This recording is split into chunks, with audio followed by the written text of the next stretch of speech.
Okay, so magandang umaga sa ating lahat. Ako si Teacher Ricky Ganabanfolio, ang inyong magiging guro sa asignaturang pamumuna.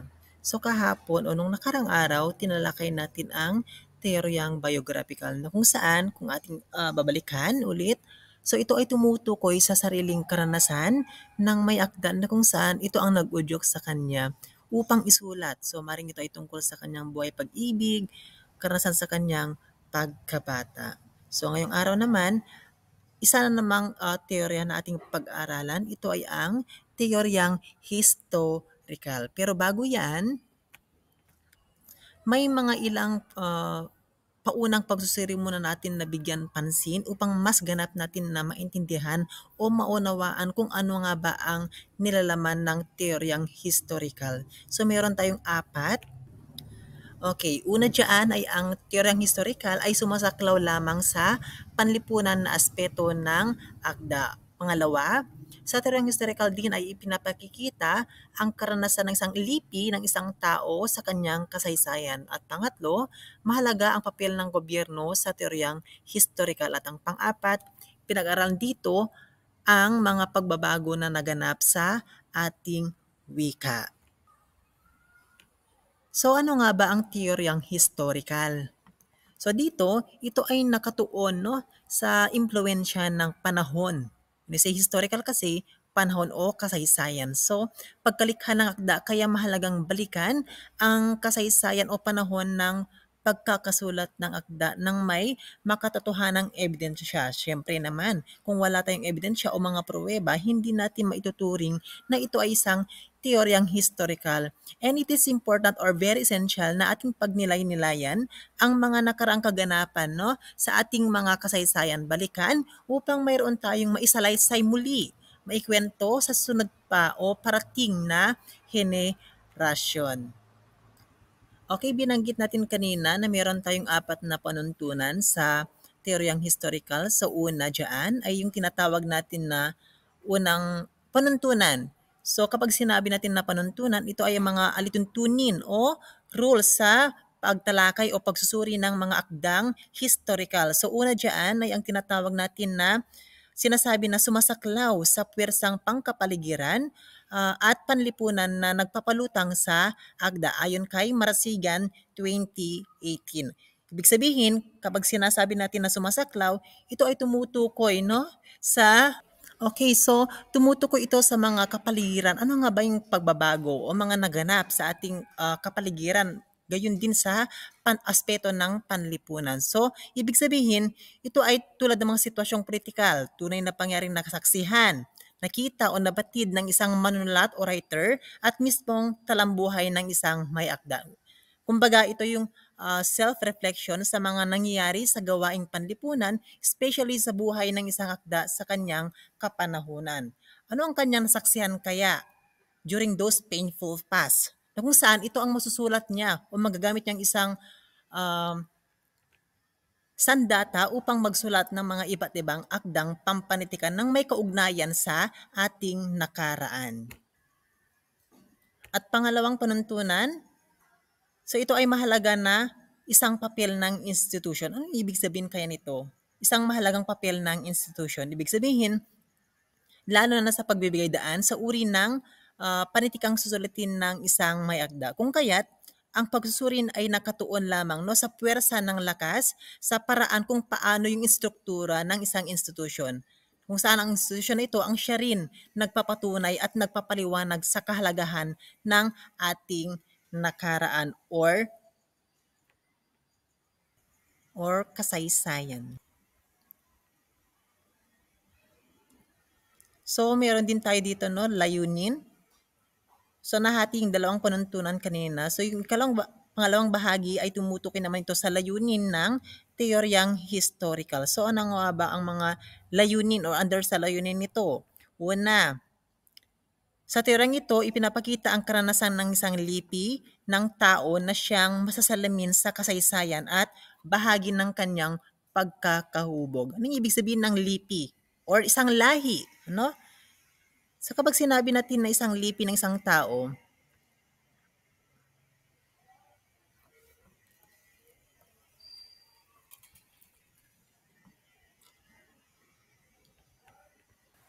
So dito, kakikitaan din sa akdang ito ang pagbabago sa paggamit ng mga salita na ayon sa panahon at kultura na may kinalaman sa mga pagbabagong naganap sa ating bayan.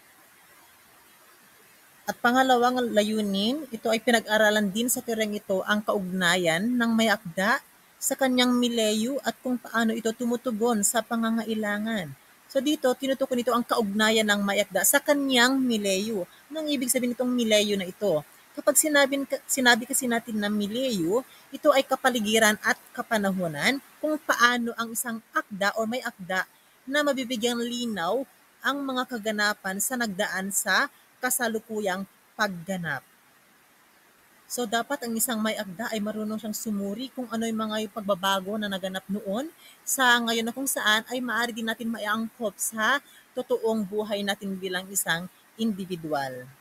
No?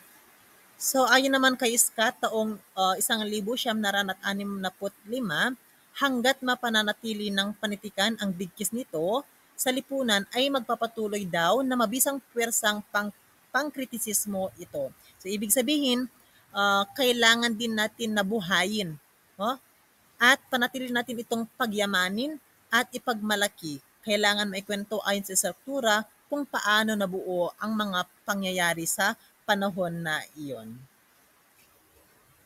At ipinakikita rin dito ang karanasan ng isang lipi ng tao na siyang masalamin sa kasaysayan at bahagi ng kanyang pagkahubog. So hindi rin nalayon no, sa teoryang biographical na kung saan o teoryang sociological sapagkat tinitignan din dito sa teorya na ito ang suliranin ng lipunan. So madaming mga suliranin kung tayo lamang ay isang mapagmasid o kin-observer na isang individual na kung saan yung mga suliranin nito ay magagamit natin o gawin natin na inspirasyon para magtagumpay tayo sa ating buhay. So, kailangan natin na self-reflection dito. Ano? Para mapagtagumpayan natin yung mga hangarin o pagsubok na kinakaharap sa lipunan.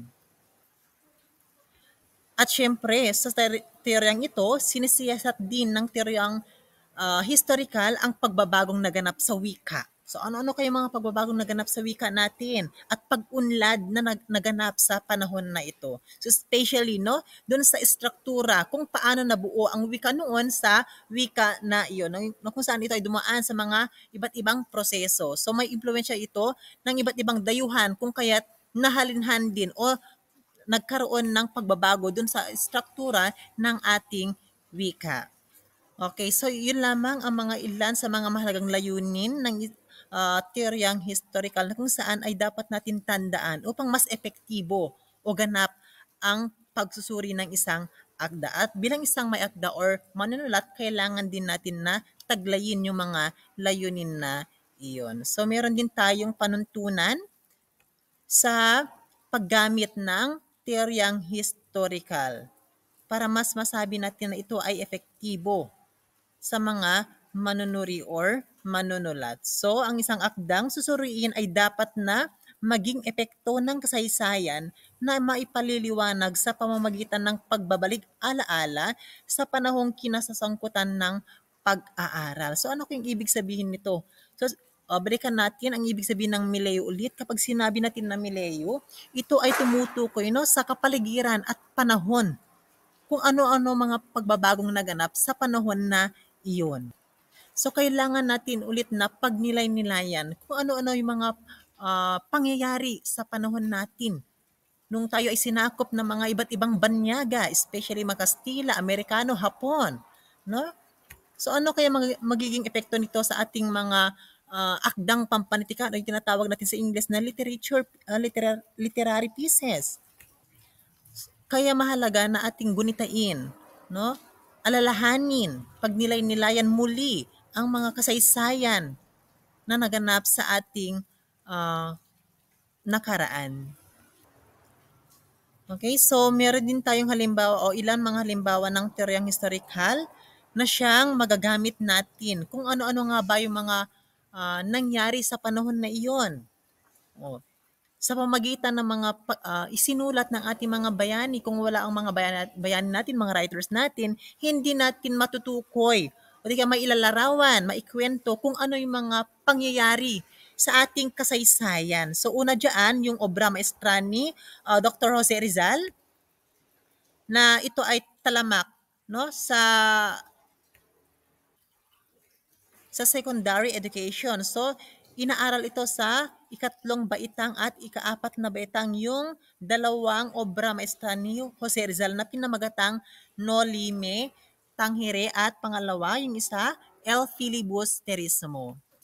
Okay, so remember, ang No Limit ang Hireno, hindi lamang ito ay isang asignatura na kailangan natin pag-aralan, kundi ito ay isang asignatura na dapat natin na bigyang pagpapaliwanag at ating pagnilay-nilayan at isabuhay kung ano-ano yung mga pagbabago sa ating kasaysayan. Kapag sinabi natin na No Limit ang Hire, ito ay may salin sa Ingles na Touch Me Not, na ito ay isang nobela na naglalarawan sa buhay ng mga Pilipino noong panahon ng Kastila. So nilalaman ito ang paghihirap ng bayang Pilipino sa kamay ng mapang-aping at sakim na mga Kastila, yung mga sakit sa lipunan, kanser sa lipunan, sino-sino kaya mga ito. So layunin din ng nobelang ito na magturo sa mga Pilipino ng kanilang mga karapatan at patunayan na hindi dapat silang maging masaya sa kanilang estado. At pangalawa naman, yung tinatawag natin na El Filibusterismo. So ito ay inilathala o inilimbag sa taon na 100 o 1,000, walang daan at 71 ni Dr. Jose Rizal. So dito naman, ang nilalaman nito o inaalay nito sa mga tatlong paring martir no, na sina Mariano Gomez, um, Jose Burgos at Jacinto Zamora. Okay, so sa akdang ito yung continuation no, ng nobelang isulat ni Gato Rizal na No Limit Tangere. So ang tunguhin naman nito ay tungkol sa mga paghahari ng mga kasakiman o sa Ingles na greedy. Ito mga uh, So tumatakbo ang nobelang ito sa paghimagsik. Pinapakita rin dito kung saan naabot ang kakayahan ng isang tao upang makapaghiganti sa mga taong pilit na umaagaw ng kalayaan na dapat ay tinatamasa ng bawat isa. So remember si Simon no, na nagbabalik alahas o sino kaya si Simon sa El Pili na akda ni Jose Rizal? Ano yung gampanin niya sa akda na iyon? At saka si Maria Clara, ano naman kaya yung gampanin ni Maria Clara at sino siya sa El Filibusterismo? So hindi natin malalaman no yung mga pangyari noon kung wala yung mga iba't ibang akdang isinulat ng mga bayani natin tulad ni na Jose Rizal at marami pang iba. So mayroon pa ditong mga halimbawa ng teoryang historikal na masabi natin nakahintik-hintik no at may kaugnayan sa nakaraan natin. So tulad ng dekada 60 ni Luwalhati Bautista, ito ay isinapelikula. No? Sino kayong director nito? Na pinamagatang dekada 60 ni Luwalhati Bautista na ito ay ginagampanan ng mga batikang aktor at aktreses na sina Vilma Santos at Christopher De Leon. So meron dito, basahin natin mamaya yung basahin na lang natin mamaya yung buod niya. O yung overview, kaligiran ng dekada 60. So dito, ito ang original at kumpletong edisyon na inilimbag sa Pampelikula, isang nobelang Pilipino na kung saan isinatitik ni Luwalhati Bautista. Ito ay isang pagsasalaysay ng mga pangyari sa buhay ng isang pamilyang nahagip sa kaligitnaan ng mga magulong dekada noong 1970. O anong panahon kaya ito? Sinong sumakop sa bansa natin? So tinatalakay nito kung paano nakipaglaban, yan, naghimagsik ang isang mag-anak na nasa gitnang antas ng lipunan at kung paano nila hinarap ang mga pagbabago na nagbigay ng kapangyarihan upang bumangon laban sa pamahalang Marcos. So alam naman natin o batid natin ayon sa mga hearsay o mga pasalita lamang, no? Pasalin dila ng mga nino natin kung ano yung mga kaganapan sa panahon ni Marcos o yung diktadoryal o tinatawag siyang diktadoryal, no? So ibinubungad ng dekada 60 sa bagong salinlahi ng mga mamabasang Pilipino ang salaysayin ng isang mag-anak na nasa isang particular na panahon sa kasaysayan ng Pilipinas, na kung saan ito ay nanghikayat na katangian ng nobela na nakasalalay sa pag-unlad ng mga tauhan na kumakatawan sa bagong henerasyon ng mga Pilipino.